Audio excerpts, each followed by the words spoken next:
Worrying signs of a significant learning loss based on an assessment done at the grade 6 level by the Ministry of Education. What interventions can we put in place to resolve this? We are going to have this discussion with retired Permanent Secretary with the Ministry of Education, Elaine Foster Allen. Good morning, Mrs. Foster Allen. Always an educator. How are you? I'm very well, thank you. Good morning to you and to Simone and to your viewers and listeners. Good morning. Good morning. When you have a look at this article, Mrs. Foster Allen, and you see these mean scores for grade 6 in a year when these students are supposed to be headed into PEP, what thoughts come to your mind? Okay, so the first thing that we need to recognize is that the Ministry of Education put in place a set of diagnostic tests. And diagnostic tests are what they are.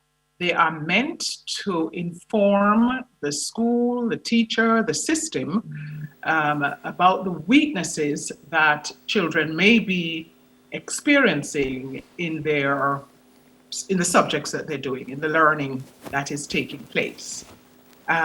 So in the case of the Ministry of Education, the diagnostic tests, which were done in October, were essentially about finding out, well, first of all, you have to remember that the tests were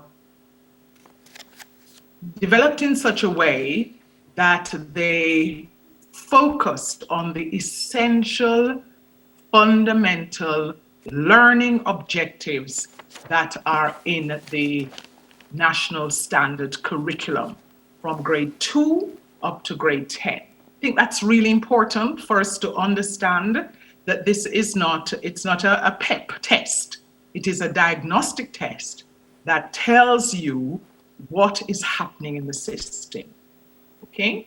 But is it not a diagnostic test that would be geared towards assessing a state of readiness for PEP, and therefore would it not involve items from the PEP curriculum?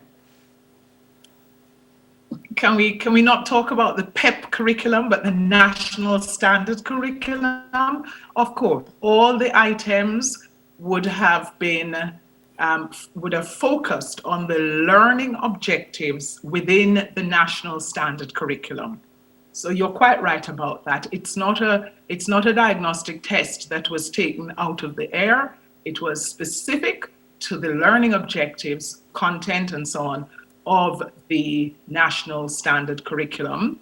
And of course, the primary exit profile, PEP, is based on the National Standard Curriculum. What do the scores mean, Mrs. Foster Allen? As a parent, when I see them, should I panic? Should I say, oh my gosh, what's going on? And even as an educator, what does it say to me? Right. Well, you know, when I first saw them, I'm like, what? But when you start to think about it now, yes, the Ministry of Education has concluded that there are gaps in knowledge at all grades, but that there are more severe gaps at grade 6. Now, don't panic, let's not panic. Let's take the context in which we are operating and let us try to dissect what has happened and what needs to happen now. 1, it is clear, well, I say it's clear. If there are gaps in knowledge, then there's an indication that teachers may not have grasped the content and the learning objectives in such a way that they can teach those objectives or teach to those learning objectives and the content with confidence. Okay, that's the first thing.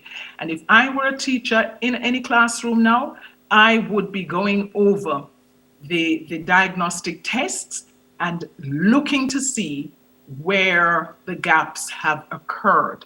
And they are serious gaps. I've been looking, they're serious gaps.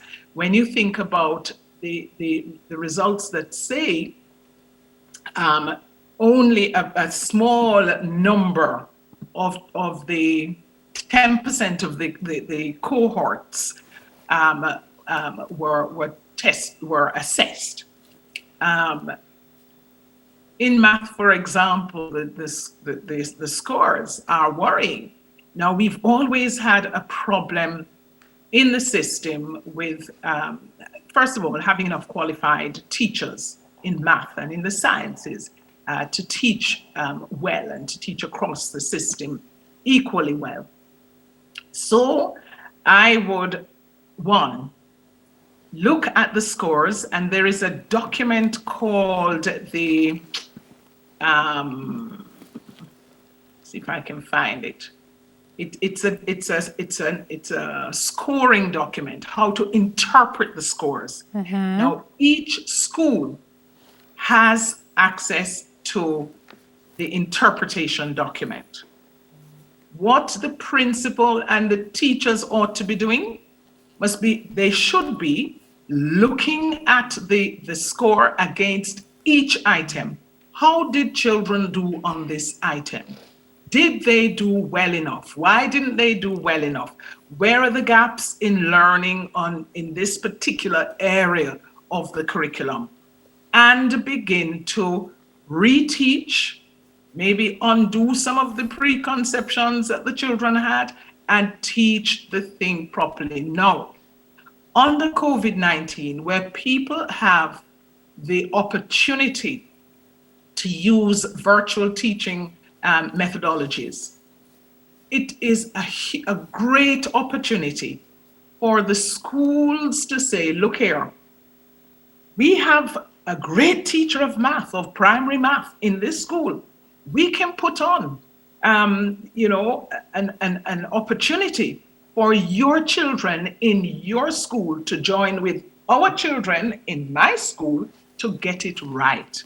So I don't think we should necessarily, I think it really offers, ladies, it offers great opportunities for professional development, for collaboration across the system. Mrs. Foster, I'm going to jump in. I hear what you're saying, and I feel a nice sense of calm. I wish you could move into my house because I'm a PEP mother and I see what's going on. Yes, and I'm deeply concerned. And when I hear you talk about reteaching, I look at the fact that we're in December, and I think about the fact that PEP is supposed to start, if the schedule stays as it is, is it February? April. That they're supposed, is it April? They've pushed, my understanding is that the Ministry of Education. That's the other thing. So we speak about gaps, but another one is obviously information for us, because we kind of we're not sure what's going on. But how do we have enough time between January and April to reteach not only the kids who are struggling online, but the kids who have not had access since March, who are hopefully going to go back into face-to-face in January, COVID permitting. It just seems to me like we need a strategy, really. There may be one. If there's one, we're not sure. Absolutely. But does that window give us enough time to teach first and then reteach some of these concepts that I have looked at that are not simple to learn as an educated woman, as an educated parent? I cannot imagine what the parents who are not equipped are going through. Okay, all right. The most important thing is for the Ministry of Education at this time to do several things. One, ensure that a strategy is developed that will be clearly communicated to all parents, to the schools, to individuals like you, to say, look here, we have this down pat. We understand what needs to be done. We understand how to do what needs to be done. And we are confident that we will do what needs to be done. Now, I'm sitting in my pavilion, really looking on at the system. I don't know that I can say with any assurance that these things would be done. All I could say is that these are the things that must be done. The Ministry of Education has a curriculum unit. It has teachers who have been trained to teach the content and to teach to the learning objectives. And I think they need to be very strategic in understanding what has created the learning, the gaps, and to ensure that every teacher, every school, every child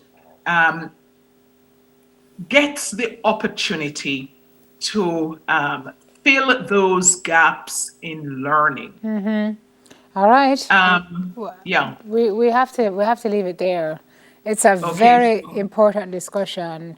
Clearly, Sure. we need to have it because the issues are not just at the grade 6 level. They're at 4, they're at 5, based on these scores. Right. So, But Simone, before you go, may I yes. just remind listeners, and if there are teachers listening and principals and viewing or listening, that they actually have the tests were done by Google Classroom.